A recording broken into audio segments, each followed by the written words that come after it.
പക്ഷെ ആളുകളെ പറഞ്ഞു മനസ്സിലാക്കാൻ സാധിക്കില്ല. അതിന്റെ ഇടയിൽ ഇവന്മാർ ചില ഡയലോഗ് അടിച്ചിരിക്കുന്നു ഈ വെടിവെച്ച് കൊല്ലുന്ന സമയത്ത്, ഹിന്ദു കോനെ മുസ്ലിം കോനെ. ഇതിന്റെ അർത്ഥം എന്താണ്?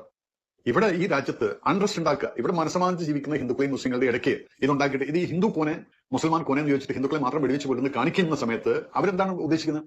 ഇവിടെ ഇത് ഹിന്ദുക്കളെ മുഴുവൻ കൊല്ലാൻ വേണ്ടി മുസ്ലിം ഇറങ്ങിയിരിക്കുക എന്നുള്ളൊരു ഈ ഒരു മെസ്സേജ് കൺവേ ചെയ്ത് കഴിഞ്ഞാൽ കാശ്മീർ മാത്രമല്ല പലയിടത്തും ഇതിന്റെ റിപ്രിക്കഷൻസ് ഉണ്ടായിരിക്കും. ഇതുപോലെ തെറ്റിദ്ധാരണകൾ വരുത്തിക്കൊണ്ട് ഉള്ള ഒരു ഭീകരാക്രമണമാണ് ഈ നടന്നിരിക്കുന്നത്. അതിന്റെ ഉള്ളിൽ കൂടിയാണ് അതിനെ പെരകത്തുന്ന സമയത്ത് കഴുകോലൂര എന്ന് പറയുന്ന പോലെയാണ് ഇതൊന്നും നടക്കുന്നതിന്റെ കൂടുതൽ ഈ ഒരു ഡയലോഗും കിട്ടുക. ഹിന്ദു കോനെ മുസ്ലിം കോനെ, അവന് ഹിന്ദു മുസ്ലിം ഒന്നും ഇല്ല. അവനെ സംബന്ധിച്ചിടത്തോളം ഇന്ത്യക്കാർ, ഞാൻ എന്റെ പഠനങ്ങൾ എഴുതുന്ന ഡയലോഗ് ഇത് തന്നെയാണ്. അവരെ സംബന്ധിച്ചിടത്തോളം ഇവിടെ ഇന്ത്യയിലത്തെ മുസ്ലിംസ് എന്ന് പറഞ്ഞാൽ അങ്ങനെ മുസ്ലിംസ് ഇല്ല. അപ്പൊ ഈ ഒരു ഡയലോഗ് എന്തിനാണ് അവിടെ പറഞ്ഞിരിക്കുന്നത്? ഇത് കേൾക്കുന്നവരെന്ത് വിചാരിക്കും? കാശ്മീരിലത്തെ മുസ്ലിംസ് ആണ് ഈ ഹിന്ദുക്കളെ വെടിവെച്ച് കൊല്ലാൻ വേണ്ടി വന്നിരിക്കുന്നു എന്നല്ലേ തോന്നുക? അപ്പൊ ഇങ്ങനെ കൺഫ്യൂഷൻസ് ഉണ്ടാക്കിയിട്ട് നമ്മുടെ രാജ്യത്ത് എങ്ങനെയെല്ലാം കമ്മ്യൂണൽ വയലൻസ് ഇറക്കാൻ പറ്റും എന്നുള്ളതാണ് ഇവരുടെ ഉദ്ദേശം. ഈ ലഷ്കർ എ തൊയ്ബ എന്ന് പറയുന്നത് പണ്ട് മുതൽക്കേ, അത് അമീന്ദാറിന്റെ സമയം തൊട്ടിട്ട്, അത് 80s ഈ അമീന്ദാർ മാഗം വില്ലേജ് എന്നുള്ള അമീന്ദാർ ആദ്യം പാകിസ്ഥാനിൽ പോയിട്ട് ട്രെയിനിങ് എടുത്ത് വന്നതിന് ശേഷം അവനായിട്ട് തുടങ്ങിയിട്ടാണ് ഈ അവന്റെ ലീഡർഷിപ്പിലാണ് ഈ ലഷ്കർ എ തൊയ്ബയുടെ ഫുൾ പാകിസ്ഥാനിൽ വരുന്ന ഫണ്ടുകളെ വെച്ചുകൊണ്ടായിരുന്നു ഇവരെല്ലാം ചെയ്തിരുന്നത്. സുരക്ഷ ഏത് സമയത്തും പെൽഗാം സൈഡില് അവിടെ ഇഷ്ടംപോലെ ബേസ് ക്യാമ്പുകൾ, CRPF ഫുൾ ബറ്റാലിയനും 2-3 ബറ്റാലിയൻസ് അവിടെ ഉണ്ട്. ആർമിയുടെ 6 ബറ്റാലിയൻസ് ഉണ്ട്. പെഹൽഗാമിലെ ആ ഒരു ഭീകരാക്രമണത്തിന്റെ ഒരു ഞെട്ടലിൽ തന്നെയാണ് നമ്മുടെ രാജ്യം. ശരിക്കും പറഞ്ഞാൽ വിനോദയാത്രയ്ക്ക് എത്തിയ 28 പേരെ ബയർസാനിലെ പൈൻ മരത്തിന്റെ ഇടയിൽ ഒളിച്ചു നിന്നുകൊണ്ടാണ് ഇവർ ഈ ഒരു ആക്രമണം നടത്തിയത്. നിരപരാധികളായ ഇവർക്കെതിരെ തുടരെ തന്നെയാണ് ഇവർ വെടിയുതിർത്തത്. എന്തായാലും ഈ ഒരു സംഭവത്തിന്റെ ഞെട്ടൽ പ്രകടിപ്പിച്ച് നിരവധി പേരാണ് സോഷ്യൽ മീഡിയയിലൂടെ ഇതിനെതിരെ പ്രതികരിച്ചത്. ഭീകരവാദത്തിനെതിരെ ശക്തമായ നടപടി ഉണ്ടാകണമെന്നും സംഭവത്തിന് ഉത്തരവാദികളായവരെ വെറുതെ വിടരുതെന്നാണ് ഓരോരുത്തരും കുറിച്ചതും. എന്നാൽ ഈ ഒരു അതിദാരുണമായ സംഭവം നടക്കുന്നതിനിടയിലും വർഗീയത പരത്താനുള്ള ചില ശ്രമങ്ങൾ സോഷ്യൽ മീഡിയയിലൂടെ നടക്കുന്നുണ്ട്. അക്കൂട്ടർക്കെതിരെ രൂക്ഷമായിട്ടുള്ള പ്രതികരണം തന്നെയാണ് അറിയിക്കുന്നത്. അതിൽ മെയിൻ ആയിട്ടുള്ള ഒരുപാട് പേരുണ്ടെങ്കിലും അതിൽ മെയിൻ ആയിട്ട് നമുക്ക് മലയാളികൾക്ക് അറിയാവുന്ന ഒരു വ്യക്തി ഉണ്ടാണ്, ഫേമസ് ആയിട്ടുള്ള ദിയ കൃഷ്ണ. അറിയാമല്ലോ, നടൻ കൃഷ്ണകുമാറിന്റെ മകളായ ദിയ കൃഷ്ണ ഇൻഫ്ലുവൻസർ ആണ്, ഒരുപാട് ഫോളോവേഴ്സ് ഉള്ള ഒരു ആളാണ്. ഇൻഫ്ലുവൻസർ എന്ന് നമുക്കിതിനെ പറയാൻ പറ്റുമോ? ഒരു ഇൻഫ്ലുവൻസർ അല്ല, വെറും ഒരു യൂട്യൂബർ മാത്രമാണ് ദിയ കൃഷ്ണ. ഇത്തരത്തിലുള്ള ആളുകളുടെ സപ്പോർട്ട് ഉണ്ട് എന്നുള്ള അഹങ്കാരമാണോ എന്ന് എനിക്കറിയില്ല. എന്തായാലും ഇപ്പോൾ ദിയ കൃഷ്ണ കാണിച്ചിരിക്കുന്ന മഹാമോശമായിട്ടുള്ള ഒരു കാര്യം തന്നെയാണ്. എന്തായാലും ആദ്യം ഈ ഒരു ദിയ കൃഷ്ണയ്ക്കെതിരെ പ്രതികരിച്ചത് നമ്മുടെ സീക്രട്ട് ഏജന്റിലെ സായി കൃഷ്ണ തന്നെയാണ്. അദ്ദേഹം വളരെ രൂക്ഷമായ ഭാഷയിൽ തന്നെ ദിയ കൃഷ്ണയ്ക്ക് മറുപടി കൊടുക്കുന്നുണ്ട്. അവർ കാണിച്ച ചെറ്റത്തരം അത്രത്തോളമാണ്. സായി കൃഷ്ണ പറഞ്ഞ കാര്യങ്ങളൊന്ന് കേട്ടു നോക്കാം. ഇന്നലെ മുതൽ നമ്മുടെ രാജ്യസ്നേഹം തിളച്ചു മറിയുകയാണ്. ഭീകരവാദികളുടെ നെറ്റിയിൽ വെടിയുണ്ട തുളച്ചു കയറുന്നതുവരെ നമ്മുടെ ദേഷ്യം അടങ്ങില്ല. ഇന്ത്യൻ ആർമി അത് ചെയ്യുമെന്ന വിശ്വാസം നമുക്കുണ്ട്. പെഹൽഗാം വിഷയത്തിൽ പലരും പല പോസ്റ്റുകൾ പങ്കുവയ്ക്കുന്നുണ്ട്. അക്കൂട്ടത്തിൽ ഒരാളാണ് ഇൻഫ്ലുവൻസർ ദിയ കൃഷ്ണ. ഇൻഫ്ലുവൻസർ എന്ന് എന്തർത്ഥത്തിലാണ് ഇവരെ പറയുന്നത്? അവരൊരു ഇൻഫ്ലുവൻസർ അല്ല, വെറും ഒരു വ്യക്തി മാത്രമാണ്. ഇത്രയും ഫോളോവേഴ്സ് ഉണ്ട് എന്നുള്ളത് മാത്രമല്ലേ അവർക്ക് കിട്ടിയിരിക്കുന്ന ഒരു നേട്ടം. അത് മാത്രമല്ല, ഒരു നടന്റെ മകൾ എന്നുള്ള ഒരു പേര് മാത്രമേ ഉള്ളൂ. അല്ലാതെ നമ്മൾ ദിയ കൃഷ്ണയെ നോക്കുവാണെങ്കിൽ എന്താണ് ദിയ കൃഷ്ണ ചെയ്തിട്ടുള്ളത്? അവരൊരു സ്റ്റോറി ഇട്ടിട്ട് അത് ഡിലീറ്റ് ചെയ്തു. നേരത്തെ ഞാൻ പറഞ്ഞ കാര്യം, ആ പോസ്റ്റിൽ എഴുതിയിരിക്കുന്ന #, വേക്കപ്പ് ഹിന്ദു എന്നാണ്. ശരിക്കും ഞാൻ ഈ ഒരു കാര്യം കണ്ടപ്പോൾ ഞെട്ടിപ്പോയിട്ടോ.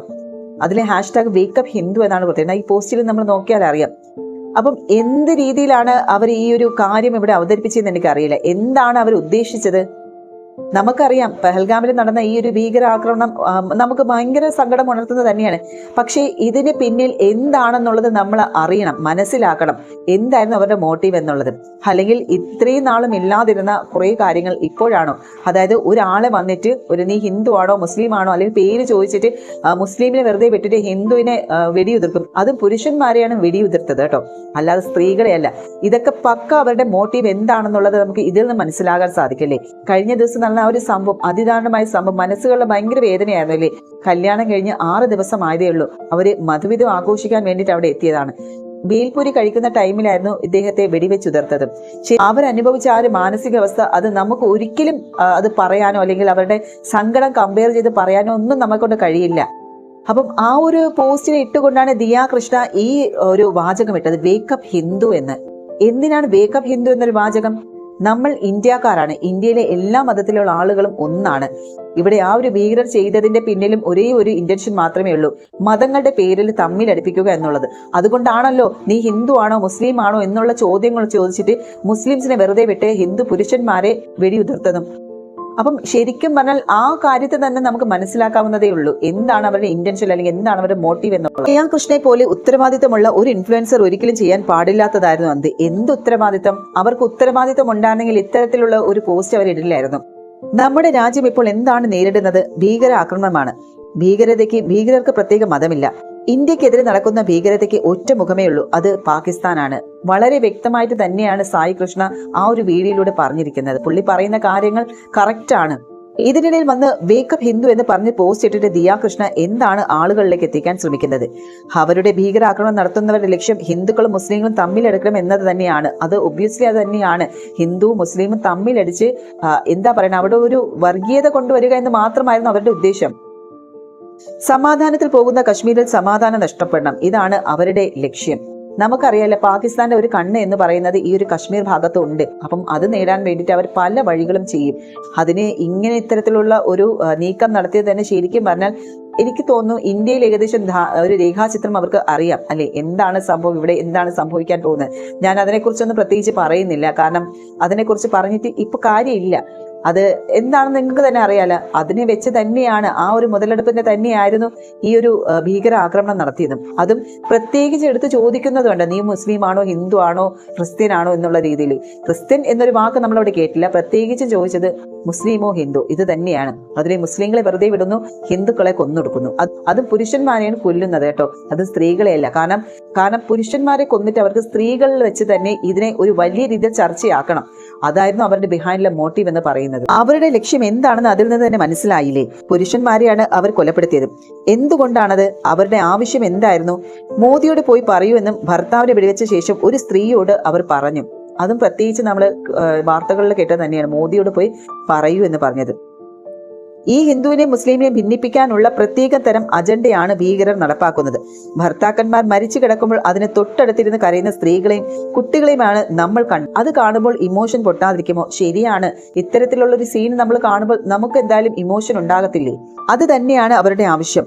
ഇതിനെയൊക്കെ എൻഡോഴ്സ് ചെയ്തുകൊണ്ട് വേക്കപ്പ് ഹിന്ദു എന്ന പോസ്റ്റ് ഇടുന്നതൊക്കെ കൊണ്ട് എന്താണ് നിങ്ങൾ ഉദ്ദേശിക്കുന്നത്? അതിനിടയിലാണ് ദിയയുടെ ഇത്തരം ഒരു പോസ്റ്റ് വന്നത്. ശരിക്കും ദിയ എന്താണ് ഇവിടെ ഉദ്ദേശിച്ചത് എന്നുള്ളത് ദിയ തന്നെ പറയണം അല്ലെ? കാരണം എന്തിനാണ് ആ ഒരു ഹാഷ്ടാഗ് അവിടെ ഇട്ടത്? വേക്കപ്പ് ഹിന്ദുസ് എന്താണ് അവർ ഉദ്ദേശിച്ചതും എന്താണ് അവിടെ ആ ഒരു മെസ്സേജ് കൊടുക്കാൻ ആഗ്രഹിച്ചത്? ഹിന്ദു മുസ്ലിം തമ്മിലടിക്കണം എന്നാണോ? എന്തായാലും ഡിലീറ്റ് ചെയ്ത് ഓടി. അതിനുശേഷം കുറെ പോസ്റ്റ് അവരിടുന്നുണ്ട്, ഒരു റിലീജിയനും കൊല്ലാൻ പഠിപ്പിക്കുന്നില്ല എന്നൊക്കെ. എന്ത് സ്റ്റാൻഡാണ് ഇവർക്കുള്ളതെന്ന് മനസ്സിലാകുന്നില്ല. ശരിക്കും ഈ ഒരു പോസ്റ്റ് ഇട്ടതിന് പിന്നാലെ തന്നെ അവർക്ക് നല്ല പൊട്ടിത്തെറികൾ കിട്ടിക്കാണും അല്ലെ? കാരണം എന്താണ് അവർ ഉദ്ദേശിച്ചത്, എന്തിനാ ഒരു പോസ്റ്റ് ഇട്ടു? എന്നാലും ആ പോസ്റ്റ് ഇട്ടതിന് തൊട്ട് നിമിഷം തന്നെ അവരത് ഡിലീറ്റ് ചെയ്ത് ഓടി. അതിനുശേഷമാണ് ബന്ധമില്ലാത്ത കുറെ പോസ്റ്റുകൾ വാരിയിടുന്നുണ്ട്. ഞാൻ ആ ഒരു പോസ്റ്റ് ഒന്നും ഇവിടെ ഷെയർ ചെയ്യുന്നില്ല. കാണണമുള്ളവർക്ക് അവരുടെ ഇൻസ്റ്റാഗ്രാം പേജിൽ പോയി നോക്കിയാൽ മതി. എനിക്ക് അവരുടെ ബാക്കി പോസ്റ്റുകൾ എടുത്തിടാൻ ഇവിടെ ഷെയർ ചെയ്യാൻ ഒട്ടും താല്പര്യമില്ല. പ്രത്യേകിച്ചും വേക്കപ്പ് ഹിന്ദു എന്നുള്ള ആ ഒരു പോസ്റ്റ് ഇട്ടത് തന്നെ ശരിക്കും പറഞ്ഞാൽ ഈ ഒരു വ്യക്തിയെ നമ്മൾ എന്തിനാണ് സപ്പോർട്ട് ചെയ്യുന്നത്, അല്ലെങ്കിൽ എന്താണ് ഇവര്, നമ്മൾ എങ്ങനെയാണ് ഇവരെ കാണേണ്ടത്? ഇത്തരത്തിലുള്ള ഒരു വർഗീയത കൊണ്ടുവരാൻ വേണ്ടിയിട്ട് ഇത്രയും ഫോളോവേഴ്സ് ഉള്ള ഒരാള്, ഒന്നുമല്ലെങ്കിൽ ഈ ഒരു വാചകത്തിൽ കുറേയേറെ പേരെങ്കിലും സപ്പോർട്ട് ഉണ്ടാകും. ഒരുപാട് പേരെന്നല്ലെങ്കിൽ പോലും ഒരാൾ മതി. പക്ഷേ ആ ഒരാൾ തന്നെ പല രീതിയിൽ വർഗീയത പ്രകടിപ്പിക്കാൻ നിന്നാൽ എന്തായിരിക്കും നമ്മുടെ ഈ രാജ്യത്തിന്റെ സ്ഥിതി? ഒന്ന് ആലോചിച്ച് നോക്കിയേ. നമ്മളെല്ലാവരും, all Indians are my brothers and sister, കുഞ്ഞുനാളിലെ നമ്മൾ സ്കൂളിൽ പഠിക്കുന്ന ഒരു പ്ലഡ്ജ് ആണ് അല്ലെ? എല്ലാ ഇന്ത്യക്കാരും നമ്മുടെ സഹോദരി സഹോദരന്മാർ തന്നെയാണ്. അത് തന്നെയാണ് നമ്മൾ, ആ കൺസെപ്റ്റ് തന്നെയാണ് നമ്മൾ കൊണ്ട് നടക്കേണ്ടത്. അല്ലാതെ ഈ ഒരു വർഗീയതയുടെ പേരും പറഞ്ഞാൽ അങ്ങോട്ടും ഇങ്ങോട്ടും തമ്മിലടിക്കുക എന്നല്ല. ഇവിടെ ആ ഒരു ഭീകരം നടത്തിയതിന്റെ പിന്നിലുള്ള ഇന്റൻഷനും ഇത് തന്നെയായിരുന്നു. അത് മനസ്സിലാക്കി നാം ഓരോരുത്തരും അതനുസരിച്ച് വേണം പ്രവർത്തിക്കാൻ. നമ്മൾ മേജർ രവി ഇതിലെ കുറച്ച് കാര്യങ്ങൾ പറഞ്ഞിരുന്നല്ലോ, അദ്ദേഹത്തിന്റെ ആ വാചകങ്ങൾ നമ്മൾ കേട്ടല്ലോ. പുള്ളിക്കാരൻ ശരിക്കും പറഞ്ഞാൽ ഒരു ആർമി ആയിട്ട് തന്നെയാണ് ഇക്കാര്യത്തിൽ സംസാരിച്ചത്. അദ്ദേഹം പറയുന്ന ഓരോ വാക്കുകളും കറക്റ്റ് ആണ്. പുള്ളിക്കാരൻ പറയുന്ന കാര്യങ്ങൾ ശരിക്കും നമുക്കത് കേൾക്കേണ്ടത് തന്നെയാണ്. എന്താണ് അവിടെ ശരിക്കുമുള്ള അവരുടെ ഇന്റൻഷൻ എന്നുള്ളത് അദ്ദേഹം വ്യക്തമായിട്ട് തന്നെ പറയുന്നുണ്ട്. അത് മാത്രമല്ല, കഴിഞ്ഞ ദിവസം നമ്മുടെ ലാലേട്ടന് ഒരു പോസ്റ്റ് ഇട്ടിട്ടുണ്ടായിരുന്നു ഈ ഒരു സംഭവത്തെക്കുറിച്ചും. അവിടെയും അദ്ദേഹത്തിന്റെ പോസ്റ്റിന്റെ താഴെ വന്ന കമന്റ് ബോക്സ് നിങ്ങൾ എടുത്തു നോക്കുകയാണെങ്കിൽ മൊത്തം എന്താ പറയുന്നത്, വർഗീയത പോലത്തെ കുറെ കമന്റ്സ്. ലാലേട്ടനെയും അതുപോലെ തന്നെ പൃഥ്വിരാജിനെയും അതുപോലെ അവരുടെ എമ്പുരാൻ സിനിമയും എന്താണ് ഇവർ ഉദ്ദേശിക്കുന്ന അറിയില്ല. ശരിക്കും പറഞ്ഞാൽ ഇതൊക്കെ തന്നെയാണ് ആ ഒരു ഭീകര ആക്രമണത്തിന് പിന്നിൽ അവരുടെ ഇന്റൻഷൻ. ഇതിനെ നമ്മൾ പ്രോത്സാഹിപ്പിച്ച് വിടാൻ പാടില്ല. നമുക്ക് ഓരോരുത്തർക്കും ആ ഒരു സംഭവത്തെക്കുറിച്ച് ഓർത്ത് സങ്കടം തന്നെയാണ്. അതിൽ ഹിന്ദുക്കൾക്ക് വേണ്ടിയിട്ട് ഹിന്ദുക്കൾ മാത്രമല്ല കരയുന്നത്, അവിടെ ഒരു മതമല്ല അവിടെ പറയുന്നത്. നാം എല്ലാവരും ഒന്നാണ്, അല്ലെങ്കിൽ ഒരു മനുഷ്യജീവനാണ് അവിടെ നഷ്ടപ്പെട്ടത്. ആ മനുഷ്യജീവന് വേണ്ടിയിട്ട് ഈ പരസ്പര സഹോദര ബന്ധം മൂലമാണ് എല്ലാവരും ഒന്നാകെ പ്രതികരിക്കുന്നത്, അവരുടെ ഇമോഷൻസ് കാണിക്കുന്നത്. ഈ ഒരു സംഭവത്തിന് ശേഷം നമ്മൾ മുക്കുമൂലയിൽ നോക്കുമ്പോൾ ഓരോ രാഷ്ട്രീയ കാര്യങ്ങളെ ഇറങ്ങി തിരിച്ചിരിക്കുകയാണ്, ഹിന്ദു എന്നും മുസ്ലിം എന്നൊക്കെ പറഞ്ഞ്. അല്ല, ഇവർ എന്ത് അർഹതയോടുകൂടിയാണ് ഇത്തരത്തിലുള്ള ഡയലോഗ് അടിക്കുന്നതെന്ന് എനിക്കൊരു പിടിയും കിട്ടുന്നില്ല. കാരണം ഉടനെ അവിടെ ഒരു സെപ്പറേഷൻ വന്നു കഴിഞ്ഞു, ഹിന്ദു മുസ്ലിം എന്നുള്ളത് കാരണം. ഇന്ത്യയിലെ ഹിന്ദുക്കളോട് മറ്റൊരു ആക്രമണം നടത്തണമെന്ന് ആഹ്വാനം ചെയ്തുകൊണ്ട് അവർ ചെയ്യുന്നത് തീവ്രവാദം തന്നെയില്ലേ? അങ്ങനെയെങ്കിൽ തീവ്രവാദി നമ്മളിൽ നിന്ന് എങ്ങനെ വ്യത്യസ്തനാകും?